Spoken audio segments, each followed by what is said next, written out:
节目主持人赵川。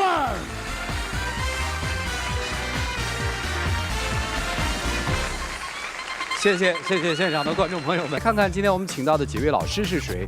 他们是著名的媒体评论人于波鸿于老师，欢迎于老师；著名的情感作家苏秦老师，欢迎苏老师；大家的老朋友，来自华谊嘉信的高级副总裁曲伟曲老师，欢迎曲老师；还有你们的爱情导师涂磊涂老师，欢迎涂老师。来吧，接下来就分享他们的人生智慧吧，了解一下今天这对嘉宾的基本情况。各位请看，我们俩是在北京音乐节上认识的，到现在我们俩已经交往1年了。他特别小心眼儿，不希望我有异性朋友，好像全世界的男人都喜欢我一样，总觉得别人对我有想法，简直是不可理喻。我们俩现在是异地恋，不知道是不是因为异地的原因，他总是对我不信任，他来不来还拿电话遥控我，觉得快要窒息了。我感觉我们两个离彼此已经越来越远了，沟通也越来越少，不知道这段异地恋还能持续多久。掌声有请这一对，有请小鹏，20岁，来自辽宁学生，有请小鹏，有请。小月，22岁，来自黑龙江，学生，有请小月，有请。欢迎两位啊！异地情侣是吧？对，异地恋是吧？说对，咋认识的呀？在北京一个音乐节认识的。哦，看音乐节的时候认识的。对啊，然后呢？就感觉彼此都挺好的，就在一起了。就这么快啊？就挺投机吧。所以现在年轻人愿意看音乐节呢，是吧？总有很多机缘，是吧？然后就分开了，就各自回学校了，是吧？对。现在多久见一次面啊1个月2次吧。谈了多久了？1年了。不容易啊！啊，今天为啥来呢？就是和刚开始在一起的感觉不太一样。那当然了啊，刚开始激情澎湃呀。我们刚在一起的时候，就每天他都给我打电话，然后他就是对我很关心，就是每天问我啊，热不热呀，冷不冷呀，吃饭了没？但是现在就不一样了，现在打电话，我每天晚上给他打电话说几句，他就挂了，他就说他要忙了。一天就那些事儿，反反复复的。生活就是这样啊，生活就是一点点小事嘛，就柴米油盐的。那我每天要是不关心他，那我肯定就是不爱他了。就是白天我们都很忙，我们要上学，然后就晚上那么一点空闲时间，就打个电话，他也不愿意。他也不至于一天就问我，你吃饭了吗？喝水了吗？睡觉了吗？那不然问啥呢？对呀，不然我问你啥呀？那异地恋不就是这样沟通吗？不能问这个吧？我觉得吧，这应该是要求一个幼儿园大班生的一种行为。然后他每天就跟我说，他晚上要学习嘛，因为他现在才大2，然后我快毕业了嘛。那是。但是他学习也没学的怎样呀。那我奖学金不是该拿还拿吗？你拿奖学金啊？厉害啊！没有。拿那点奖学金都不够你自己花的呀，而且他每次花钱就是大手大脚的。我说让他就仔细一点，因为我们两个本来是异地，见面就需要花挺多钱的就来回车票呀什么的。然后他还每次给自己买那么贵的鞋就一买1-2千块钱的鞋你们俩1个月见2回，都谁看谁呀？我看他吧。那不是行挺棒的吗？小伙子，认真学习，每个月还去看2回你。那上次我在学校我崴脚了，然后我就说让他来打电话嘛，让他来看看我，然后就想让他陪我一起去医院。他跟我说他作业多，然后要上课，老师也不给他请假，他就不来看我了然后我一个人去医院，然后我一瘸一拐的。那天应该是周3周3的话，那个专业课嘛，专业课这旷课了，处理挂科是吧？学分现在大学都用学分这些东西，但是我学业爱情可能都得兼得，但不能说把学业都扔下来不管。而且那周5我是不是还过去了，并且之前我还给你挂号，我也给你挂了，还帮你预约专家，还托朋友给你送药。我周5过去了，我不还是过去陪你了吗？但是我是一个有男朋友的人，我要男朋友干嘛？不就是要陪我，在关键的时刻陪我吗？那我都好了，你还来陪我？那我去医院的时候你不陪我，我好了你陪我了。行，2天就能好，那就是钢铁侠呗。每次我跟他特别认真说什么的时候，他就像个小孩一样嬉皮笑脸的。你要特别认真跟他说什么呀？举个例子。就比如我每次告诉他什么啊，你和别人说话的时候客气点，他就笑笑的说啊，知道了知道了，这样。知道了还不行吗？那要怎么着呢？就是他不认真，就是他应该说就得说知道了，是这意思吗？就差不多，就是他这我多别扭啊！你他一个你女朋友是不是什么事儿都管着你？我感觉是不是特别喜欢管你？还好吧，还好，年龄有点大。哎，不能这么开玩笑，他往心里去的啊，是往心里去吧？当然了，他总说我是老阿姨，他也没比我小，而且他长得这么老，他怎么能说他自己小呢？什么调味啊？他为什么总说你是老阿姨呢？你管他些什么呀？就他上厕所我也管他。你就是上厕所你管什么呀？他每次上厕所特别磨叽，我都不知道他在厕所里干什么。他每天早上起来或者是白天，他上厕所30多分钟。啊，这玩意儿对身体不太好。这个我得说一下啊，我这个肠胃不好是从小到大的病根儿。然后让他改他还不改，他现在都有痔疮了，他还不改。你现在让他改成什么样？我就想让他快点儿。管得这么细致啊？那是应该要叫小阿姨嘞。也没有吧，我觉得那我们两个在一起肯定就是这些事情嘛。行，还有什么事儿？他这个人就特别小心眼儿，特别小心眼儿啊，就已经到极致了。哎呀，讲讲极致吧。就是我在路上碰到我的同学、我的朋友，想打个招呼，他都不让。那帮人是什么人？就是整天喝酒泡吧、打麻将的那种人，跟他们打招呼有什么用啊？我那也是客气，那你看到了，你不能装啊没看见，就摇头过去吧。那你肯定打个招呼吧，打个招呼你耽误你什么事儿了？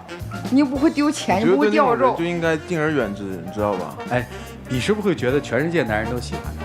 他就是这么觉得。每次一个人跟我说，他说这个人肯定对你有意思，人家都有女朋友了还都有意思，我都搞不懂你脑子里想什么东西。是还是不是？是，你看。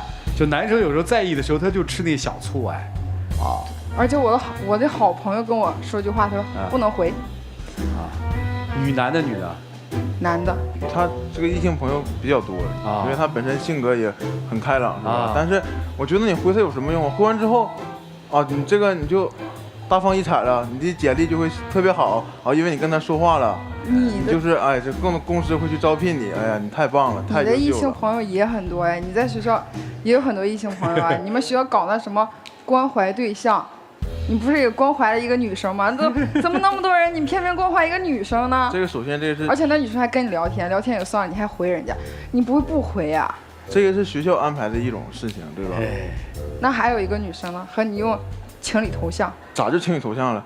都是蓝天白云的，怎么就情侣头像了？我的天，我就不相信他有那么巧。是说用的图片是一个图片吗？头像图片？不是，就是我们两个是情侣头像，那女的跟我用一样的，真巧。不就是都是蓝天吗？那我的天还是灰色的呗？这我要用土地，他用蓝天，那父子头像呗？妈呀，那怎么就那么巧呢？还有他和他前女友还联系呢，他还在微博上给人家点赞。我都不明白，他跟我说他和他前女友3年不联系了，我俩这才在一起1年，他就跟人家联系了，是我不够好呀，还是咋了？现在社交媒体多发达呀，那微博经常能给你弹出来一些就是好友关注里他发的一个什么动态，他那番话可能说的挺好的，有点鸡汤的味道。人家给你发你就点赞，再说人家发是给你看的呀。那你点赞是啥意思？你都3年不联系人家了，你现在和我感情不好了呀？你给人点赞。那你跟前男友还有联系吧？我和我前男友是什么时候联系的？可能1年前联系，但他们聊天记录1年了还保留着。那我们还没在一起呢，我联系怎么了？1年聊天记录还保留着，4大名著吗？温故而知新吗？那我也许就是忘删了呗。那你还在你前女友的微博里点亮你自己呢？那你咋了？他快把你忘了，你想点亮一下自己，让自己在他生活里再活一下呗？是这个意思吗？我可没有那种想法。哎呀，你们俩这醋意可都够大的了啊！现在最大的问题是什么？就是没法沟通了，是吧？就为这些事吵是吗？就是反正不如以前好了吧，就是他也不像以前那么关心我了，然后就这些小事儿吧。哎，你不是大4了吗？对。你该毕业了吧？对。有啥打算啊？就打算到他这边来吧。那不就没事了吗？但是现在这种情况我也得想想呀。怎么解决在异地当中出现的这种问题？尤其可能敏感时期也快到了，女生处在一个毕业和择业的一个路口，男生还在大学2年级，有这种差异感的时候，然后彼此可能认为对方都是那个挺优秀的他，很在乎，又不知道怎么办。我们一起进入丘比特问卷，来，博红兄。爱情的美妙之处就在于2个恋人之间似乎有几辈子说不完的话，可你们2个人相处才1年多，似乎已经无话可说了。就像你女友说的，可能你们2个人的爱情出现了一些问题。你刚才认为他非常非常在意你和其他男性的接触，这个其实在恋爱男女当中很多。我们说的难听一点是一种醋意，说的好听一点那是爱，因为他越关注你，越爱你，越在乎你，他越关注你身边出现了哪些人。但是我们这个社会怎么可能男女之间不接触呢？怎么可能异性不交流不交往呢？所以这一点你有点过度，真的我认为你女朋友也感觉到有一点遗憾。人生的路我们要用脚去走，爱情的路我们要用心去走。如果2个人都走心了，你们的爱情之路会越走越宽，而且话会越说越多。好，谢谢博红兄。来，苏老师。我感觉这2位都挺强势的，就是发自内心我会觉得他们是那种很有主意的人。男生虽然很年轻啊，20岁，但是这小伙儿我觉得其实心里想的，包括这个对很多的规划他都是有数的。所以你知道其实2个就是很强势，然后对自己有规划的人谈恋爱啊，就是经常我们会说这样的人很靠谱，但这样的人谈恋爱就出现一个问题，就什么呢？就总希望能够做对方的主。所以为什么我们经常会观察到现在有很多情侣啊，一般谈到1年左右的时候，就会是一个矛盾的集中的爆发阶段。为什么？因为这个阶段正好是你们在争夺恋爱地位的这么一个阶段，也就是说谁吵赢了，谁听谁的了，以后接下来的这个恋爱秩序当中他就做主了。所以你知道其实这是一种不由自主的，可能你自己都控制不了，但是这是一种发自内心的本能的反应。所以你们2个人1个月只能见2次，电话也越来越少，平常不太沟通，更要给互相之间信心，轻松地对待这段感情。好，谢谢苏老师。来，徐总。我给女生一个建议哈，因为你要先毕业的，是否一定要到男生所在的城市去，自己也要想清楚。如果说男方那边有比较好的工作机会，去未尝不可，但是千万不要以投奔男方为目的。一旦你以这个为目的了，给他就有一种很大的压迫感，所以你要认真的做好决定，去他的地方是可以，但一定不是只为了他，明白吗？慢慢相处，多加了解，勤于沟通，并且呢，互相能够克制住寂寞，克制住对对方的。我希望是能够多对对方有一些思念或者行动。如果真是说觉得我们之间真是有心上有很长远的距离的话，那索性先说出来，一定不要先偷偷摸摸做什么事情。就这样。好，谢谢曲总。来，涂老师。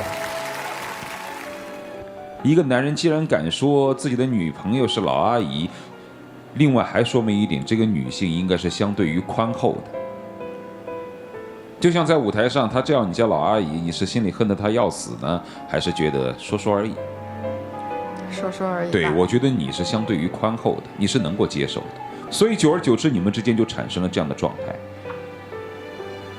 他在你面前说任何话，你都是可以接受的，你不会太生气，你保持了这样的一种宽容的心态。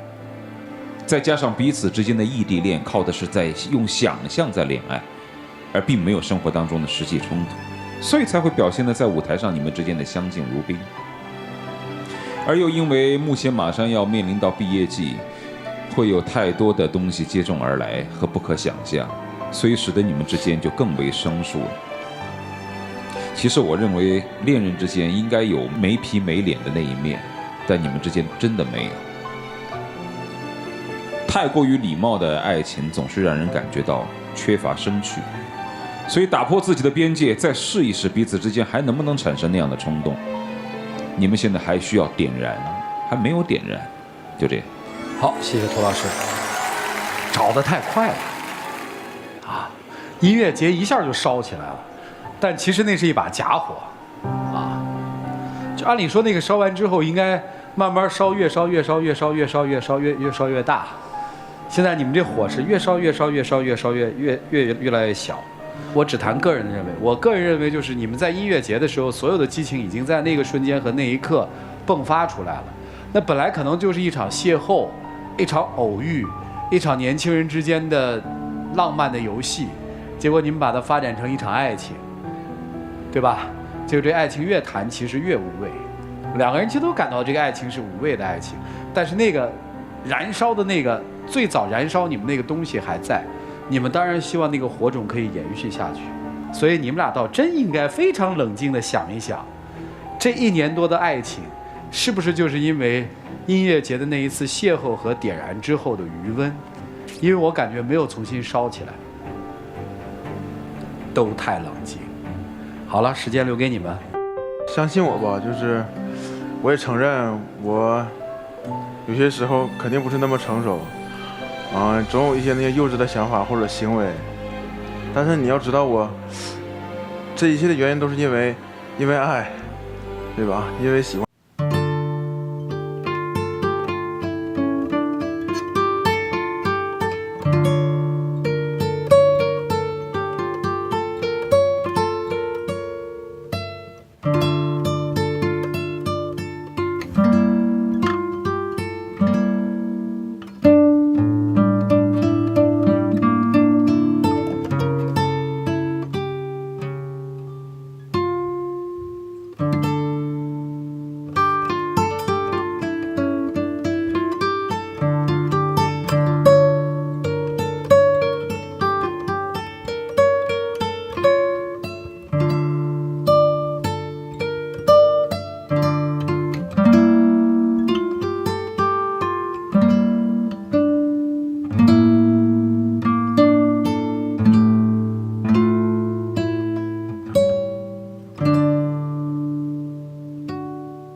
不在一个城市读书的大学生相爱了，因为相爱，于是就产生了他们之间所谓情感的交集。但是我们今天在看到情感交集的所有过招的回合当中，你感受不到这段爱情的温度，似乎总觉得缺了一些什么，或者蒙了一些什么。在人生的十字路口，他们会做出怎样的决定呢？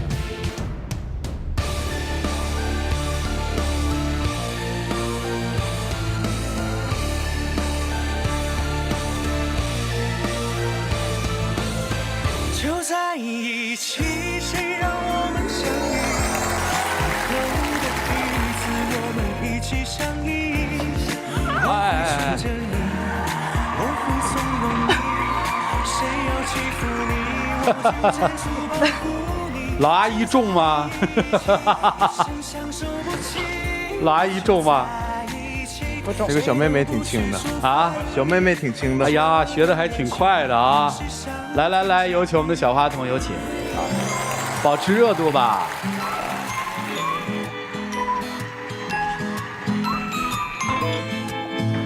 本来以为找个男朋友会是一个依靠，没想到却是我照顾他。我女朋友什么都好，就是脾气太大，让我很有压力。我想要一个不需要我操心的浪漫约会，有那么难吗？每次约会搞得跟做任务一样，我觉得约会就是随心啊。他的拖延症每次都让我火冒三丈，而且我也有很多压力，不想让他为难。他能多理解我一下吗？我也想好好跟他在一起，也在努力工作，可是他就是看不到我的好。掌声有请这对情侣，有请。小崔23岁，来自山东，摄像助理，有请小崔，有请。小江24岁，来自山东，学生，有请小江，有请。欢迎2位啊。恋爱多久了？将近1年了。将近1年了。对啊，怎么认识的呀？工作吧，因为他在一家那个电商公司上班，然后我正好就是去兼职嘛，然后去了几次，就这样认识了。哦，兼职干嘛呀？就是拍摄拍东西。哦，模特。哦，你是摄助。对。哦，就这么认识了。对，我一开始跟他谈的挺投机的啊，她也挺积极向上啊，然后挺有活力的一个女孩吧啊，然后我就挺喜欢她的。小伙子什么吸引了你呢？就是刚开始的时候吧，他对我非常好，就让我感觉到他很踏实。虽然挣不了多少钱吧，就是让我很有安全感啊。也做过一些让我感动的事情，比如说。因为他就白天上班嘛，然后只有下班了才能陪我。然后我宿舍门是10点半关门，他每次都是下班之后来陪我，我自己学习，他就在旁边看着我，就是10点的时候他才回去。然后因为他也赚不了多少钱，他又不可能就是每天晚上打车回去，因为也挺远的。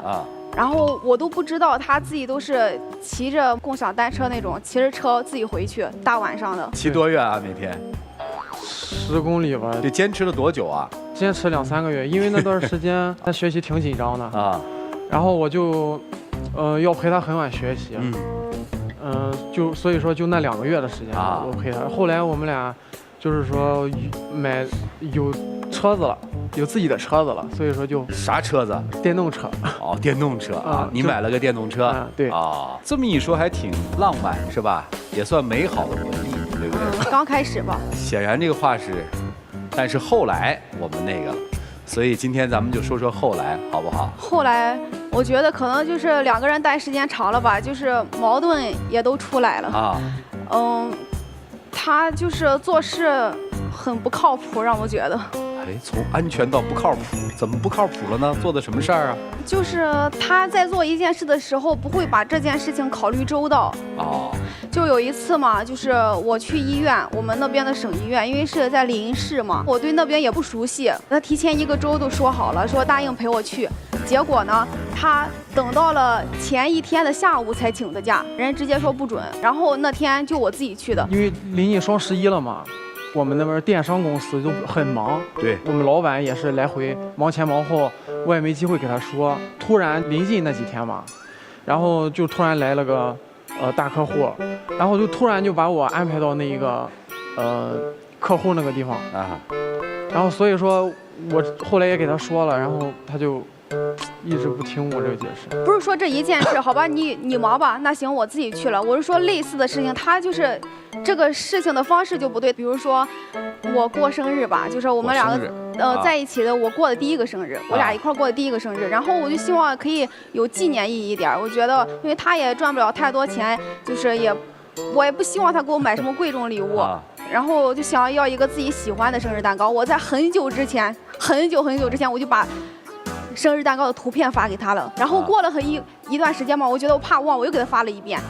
然后呢，他在我过生日的前一天才去订的，人家直接说订不了。你这种定做的，你得提前1个周订。就是我们的材料，就是有些材料我们这没有，得现买。所以那个蛋糕就完全不是我想要的那种蛋糕。我以前也没订过蛋糕，这也是我第一次给别人过生日订蛋糕什么之类的。而他那蛋糕我看着一个6寸蛋糕也没什么，然后去了以后，人家说这些材料他们没有嘛，我还专门去了一个比较稍微好一点的那些蛋糕店去给他订了个蛋糕，然后人家说没有，所以做出来的蛋糕不是他不很喜欢。但我觉得和他想的那种差不多，也没有太大的区别。他永远都觉得，他觉得应该没有事情，应该没事。我觉得做这件事，我应该怎么样，他就永远会这样，他不会去把这些事情考虑周到了。包括我们在一起约会也是，我不知道干什么，出去了之后问他，咱去哪儿呀？你想去哪儿啊？我也不知道去哪儿，怎么的？你想去哪儿，咱去哪儿。不是挺好吗？多好啊！我想要的是可以有人给我出主意，有人帮我制定计划。哦，我没有男朋友的时候，所有的事情都要我自己想，我要去干什么，要什么路线都是我自己规划。那我有男朋友了，还是全是让我干。是不是你女朋友有点性格，脾气还有些大？对，有没有？对，怕她吗？我挺怕她生气的，但是怕她生气。但是平时也没觉得啥，就是有时候闹脾气嘛，我觉得也应该，但是应该，这毕竟小女生嘛，对不对？闹个脾气也应该嘛，对不对？然后但是她有些事情，就是你没说两句话，她接着就突然就发火了。比如呢？我之前我们俩不是比较喜欢出去玩嘛，然后我定了一个地方，因为要坐公交车，到那一个目的地是要走上那么一小段距离的啊。而且我觉得，咱出去玩，咱也不能一直坐在车上，咱看风景是不是？然后咱就走看看，挺好。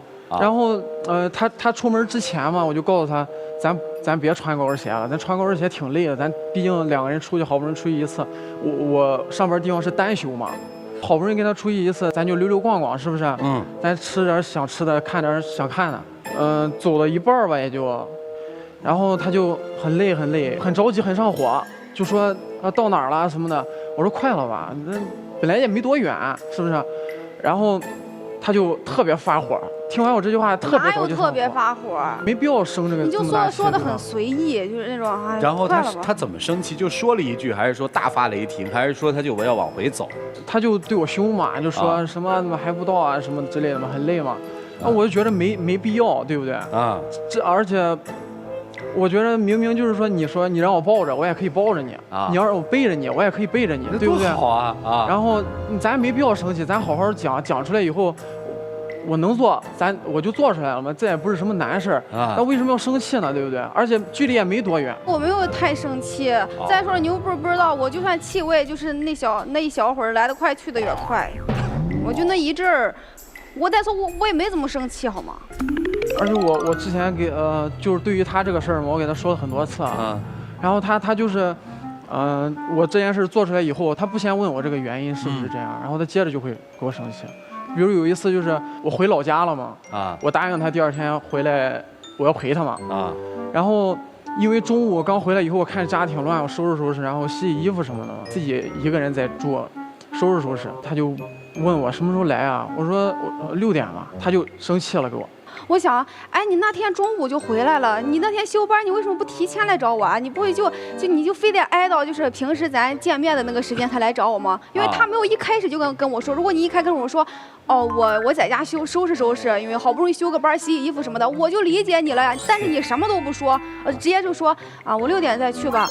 那中间还有那么一个大下午，我想你干嘛去啊？你都不理我，你好不容易休个班，不提前来找我，你这件事你自己提前解释不就完事儿了吗？我自己觉着就是说咱俩好好商量的事情，没必要就是说生气，对不对？就是他老生气是吧？对。年轻女孩是气性大一些。事过以后，我就觉得，哎，干嘛要生气？这根本就屁大点事儿，为什么要生气呢？但是当时他有时候的做法就是让我很气愤，我就觉得可能只有我生气才会引起他的重视，他下次他会改进。这个男生你相处了1年之后，再回过头去看，你再给他评价一下。一开始评价的是说，我觉得这个男生虽然挣钱不多，但是踏实安全。这1年相处下来，有什么变化吗？踏实还是让我感觉很踏实，他可能就是脾气好，脾气相对来说比我强，我们可以互补一下然后就是他的处事方式，我就觉得好多事，我们要出去吃饭了，我说咱吃什么呀？不知道啊，你想吃什么？就是好不容易就1天的时间，我俩全在选择啊，咱干嘛去？吃完饭咱干嘛去？我也不知道。那我俩就瞎溜达的怪累的。然后这1天就过去了，哎，发现什么都没干。我的意思就是说，我好不容易休次班，我跟你出去，我是想跟你去你想去的地方，并不是我说准我去哪儿，然后呢你不喜欢，你到时候肯定也会不开心，对不对？所以说我就2个人出去，而且我觉得，就是2个人在一起最重要。咱去哪儿？我觉得其实，一个城市就那样，对吧？去哪儿就没什么太大意义。溜溜，然后2个人在一起就是最好的了。姑娘，我问你一个问题啊，就是因为年轻人谈恋爱嘛，有几种谈法。一种谈法就是我们现在就是恋爱，对未来没有一个特别大的一个考虑和考量，对吧？还有一种年轻朋友就是说我谈恋爱就是奔结婚去的，我就是要有未来的，对吧？还有一种就是我随着走吧，就是没有特别明确的目的性，感觉好我就结婚，感觉不好我们也可以分开啊。大体上面是这么3类啊，3大类。你们俩的恋爱在你的心里属于哪一类？是有规划的，还是没规划的，还是随手走？到底是哪一类？既有规划又没有规划，因为我觉得现在的谈恋爱是一种享受啊。对但是我们规划要结婚，但是如果说你要开始准备结婚了，我们就要想各种考虑，要开始，比如说攒钱啊，比如说现在我们就不会考虑什么攒钱啊什么之类的，要买房买车啊，我就没有这种考虑。我觉得还是享受的阶段，就是我们慢慢谈到最后的时候，我们就会考虑，就是这些物质的，就是我们要开始一块儿使劲挣钱呀，要养家呀，是这些。你这个24了对吧？资料上什么时候毕业？算是在实习阶段吧，算是毕业了吧，只是还没有下毕业证。哦，就基本算毕业了。基本就算毕业了。对未来有打算吗？有考虑吗？因为跟在学校里就不一样了。考虑的不多。考虑的不多啊。这个你家里人知道你在谈恋爱吗？不知道。爸妈对你未来的这个男朋友或者说结婚对象有什么要求吗？我家人希望我能找一个就是那种稳定工作的。工作相对稳定。对对对，稳定工作。这个条件好像显然不太相符哈。是不是不太相符？所以我这方面挺有压力的。那你对你们俩之间有打算吗？有。啥打算？啥规划？我现在不是工作不是特别好嘛，我自己也知道啊。然后工资也不是特别好，我也不想让他跟我吃苦。但是呢，我是想好好到时候跟他结婚的，因为我家里人是知道他的啊。我是想着，再过一段时间我就把他领去见我妈妈。哦，你都这个打算了哈？今天谁要来的呀？我吧。来干嘛呢？就是我希望我们两个就是能够继续下去啊。我们的矛盾就可以解决的，我觉得不是什么大问题。但是我觉得如果一直存在的话会有问题，就是比如说做事嘛，就是可能我的脾气的确有点差，他的处事方式如果是一直这样，因为不是说这次你没陪我去医院 ，OK，我自己去，下次或许订蛋糕的事再来一次，或许你就知道了。但是我说的这个处事的这个方式它是不一样的。所以你还算一个聪明的女孩，她至少能想到一点，就是可能我的脾气不会改了，那你的处事的方式应该变，这才1年嘛。所以这里面有个调整，但是在调整的背后，其实还有一些其他的东西。女生，你有没有注意，在没有钱这个问题上，你说过几回啊？2回吧。2回。关于对于她的工作的不满，你看曲总比是3回。你看，关于她工作的问题，你对她未来的工作有要求吗？我说了，我说现在谈恋爱，我在一个，我知道你在享受期，这是你说的。对所以我没有太大的要求，就是我还没有想过要求他的工作怎么之类的。当然，我希望他有一个好工作，最起码。所以这个好工作的标准是什么？就是能让我的父母接受。我再没有要求过什么，没想过。这个。其实我们简单的看起来好像是女生对于男生处理问题的这个方式的不满，这个不满的背后其实还藏着一些东西呢，男生其实是有想法的，对吧？比女生更务实一些。他刚才那个话你以前知道吗？说不久我想带他去见我妈妈，跟你聊过吗？他之前跟我聊过这个。你怎么答的呢？我挺想去的，因为我说实话我。挺喜欢他的，他就真的让我觉得很踏实。我觉得，就算我发脾气，他也不会离开我。你要一辈子这么跟他发脾气，你觉得他一辈子能忍吗？我觉得我可以适当收敛一下，但是我们来这个节目，我就希望我们2个都能互相有改进。其实，我有恐慌感，就是因为我有朋友，他们都在一起好几年了，怎么的，都说，哎，你们现在就还在热恋期，说你们以后的事情问题会出现更多，就算你们两个互相喜欢，也会出现更多问题。所以我听他们这么一说，我就会有恐慌感，就觉得啊，万一咱下去2年之后还这样吗？然后他总会说，哎，没事的，你还这样怎么的，你不用担心别的，怎么。但是我内心会有恐慌感。有人追你吗？有，但是跟他在一起之前就已经杜绝了，因为所有人都知道我有他。哦，以前那些没看上的原因是什么呀？就喜欢上他了。以前的是让我感觉到，最重要一点就是让我感觉到没安全感。哦，所以他的安全感来自于什么呢？我可以在他面前，我可以就释放自己，就是我内心的各种我都可以出来，但是在他们就是之前追过我的那些人当中，我不敢这样。为啥呢？因为他让我一看，我就觉得我不敢释放，就是把我所有的我都给你看。所以这个背后到底是因为爱，是因为男生的踏实，还是因为别的？我们让老师们好好帮你们分析分析你们这一年的这个交往的这个经历，看看这段恋情到底应该注意一些什么。我们一起进入丘比特问卷。来，博宏兄啊，谈了1年了，踏实还在，安全感还在。这一个男孩因为爱你，他在努力的改变自己。前2、3个月对他来说，他已经做出了很大的努力，只不过在生活当中，你认为，他不上心，甚至做的让你不满意，这有一个过程。我们关键是看这个男孩爱不爱你，另外他愿不愿意为你去做出改变。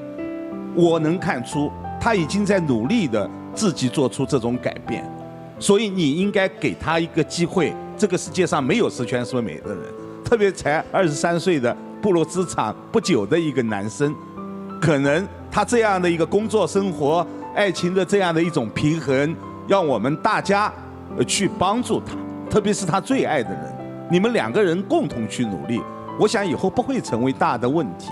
当然你让他改变这样的一种处事，对工作生活的处事的这样的一种模式也很难，但是可以平衡，做不到完美，我们尽量做到你满意。我想这你也需要努力。好，谢谢。谢谢。来，苏老师。小江哈，其实我们很多人对于爱情都是一边嫌弃着，一边又享受着。我觉得你就是这种状态。其实，在你心里，你可能对这个男人是不满意的，你有很多地方你都会觉得他达不到你对于未来另一半的要求。但是你为什么愿意跟他在一块儿呢？你就是在这个男人面前，你才可以做公主嘛。他愿意捧着你啊，你可以挑他的毛病，而且他全部都可以接受。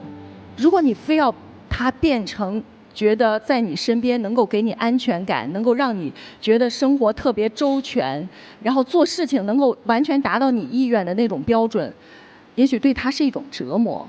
所以我其实一直都觉得，最好的爱的方式不一定非得是结婚，而是2个人都能过得好，这才是最重要的。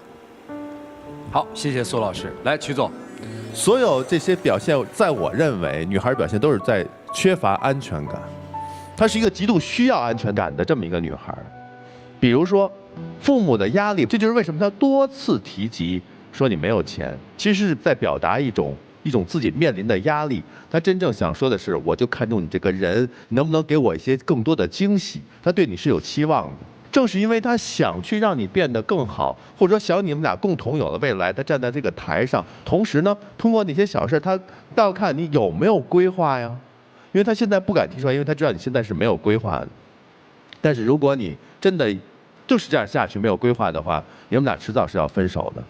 这个女孩非常喜欢你，她在你身上是有得到她需要的安全感，她敢在你面前放肆。他自己说的，我发脾气其实知道有时候是不对的，但是他享受着说在你面前无所顾忌这种样子，是他最值得珍贵的。但你千万不要利用他这一点，那我就是这样了。你既然想，就要去做，做出一些规划的事情，你是可以做到的，这并不是跟你的性格相违背的，对不对？只要你爱他多一些，只要你时刻提醒自己不要那么懒，爱情当中也是生于忧患，死于安乐的。所以说你要让自己动起来，你们感情会一步一步加深的。就这样，来，我们听听涂老师怎么说。来，涂老师，话说到这里，其实讨论的最关键的点就是，选择一个爱人，到底看他哪一些关键要素。有些人说要看他的条件，看他条件好不好，能不能挣钱，帅不帅，家庭条件好不好，这个重不重要？重要。看他的人品，这个人人品好不好，是不是有些人品上、道德上的污点，这个要不要看？也要看。但其实这些东西都不是最重要的，最重要的是他有多么在乎你。如果他心里没那么在乎你，他人品好跟你是没关系的，他很优秀能挣钱也跟你是没有关系的，那是别人的爱人。相反，如果一个人可能挣不到那么多钱，他可能条件不是那么好，但他因为在乎你，所以他的那些优点才跟你有了关系。而怎么看一个人是不是在乎你？第一点，他愿不愿意把自己最珍贵的东西跟你分享？每个人最珍贵的东西是不一样的，有些人是钱，他觉得这个东西最珍贵，那如果他愿意跟你分享，那么说明他是在乎你的。那有些人认为钱不是最珍贵的，而是其他的东西最珍贵，那就不一样。第二点就是包容。记住啊，包容不是妥协啊，不是说你说什么事儿我都可以咽下这口气，我可以让着你，这不叫包容。真正的包容是在于你所说的任何一些即便是伤害他的事情，他也能够宛然一笑，他能够理解你，因为他了解你，他能够真正的化解你对于他的伤害，或者是对于你们俩的伤害，他都能够包容，这是一点。第三点就是在最关键的时候，这个人派得上用场没有？在最关键的时候，他心里有没有你？真正最关键的时候，是你心里特别需要他的时候，你有挫败感的时候，你生命危机的时候，他义不容辞的出来。哪怕这个人平时在生活当中就是吊儿郎当的，就是不求上进的，平时就是挣不到什么钱的，但是在最关键的时候他能出来，说明他是在乎你。所以有些女生啊，眼拙呀，她们总是很矛盾。你说我很喜欢他，我又分不开，他又有这样或那样的缺点，或者达不到我家庭的要求。他不是跟你家人结婚的，他是跟你结婚的。他有多优秀，有多成熟，如果他不爱你，这跟你是没有关系的。所以看一个什么样的人，选择一个什么样的爱人，你得看到那个点上才行。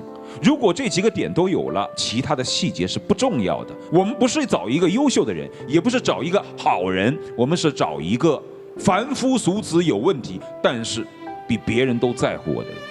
我们是找一个这样的人，这样的人才能成为你的爱人。明白了没有？自己好好考量一下，就这样。好，谢谢涂老师。在这个层面上，必须得补充两句。他很在乎你，他很在乎你，但是你是不是接受他的在乎，这就是个对位问题。比如说，我很在乎金钱，这个人给我的都是时间，他再在乎我，配不到一起，是不是？对吧？这就是一定要配到一起。我满足这些条件还得配到一起。涂老师刚才讲的是我怎么判断这个人对我好不好，翻回头是那对你好的人很多呀，很多人都追求你啊，在一群追求你的人当中，有3个人都达到了，同时达到这3个条件，你选哪一个呢？所以在我看来，谈恋爱一定是独立的人用自己喜欢的方式去找那个自己合适的人。如果你真的判断出来，像涂老师说的，他是在乎你的，下一个要判断的是你在不在乎他给你的这份东西，这是最重要的。如果这个东西碰不到一起，他给你的越多，你会越反感。行了，你慢慢生活，你去体会吧。我平时确实有些事做的不好，不够成熟嘛，毕竟身为一个男生，应该懂得去照顾你。有时候做的确实挺不对的，然后但是，我也想把最好的东西给你。然后我对自己的工作也不满意，可是我愿意去努力。我觉得我可能真的太任性了吧，但是我是真的就很想跟你结婚。我甚至经常会想，我要怎么跟我妈去说，跟我父母去解释这些。我不想，我不想。来，请亮灯吧。时间到啊，两位请回啊。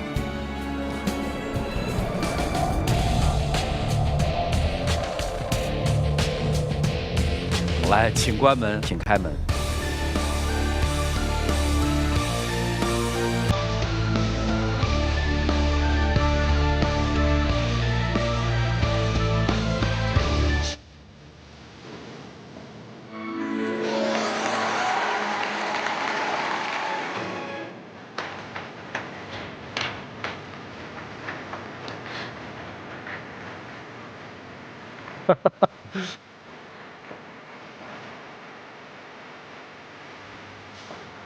我跟你说啊，还有很多困难，你慢慢去摸，慢慢去克服。因为对一对23岁的情侣来说，爱情的路真的还很长。有网友提问说，我和丈夫结婚6年了，孩子4周岁，丈夫现在对我非常防备，赚钱多少不跟我说，也不给我，手机只要我看过立马就改密码，跟我只要稍微有点事儿吵架，立马就跟外面的女人搞暧昧。当初我放弃了事业跟他在一起，没想到他现在变这样，我该怎么办？当初放弃事业的时候就应该想到会有被抛弃的那一天，你现在要做的就是重拾自信，找回自我。祝你幸福。谢谢大家。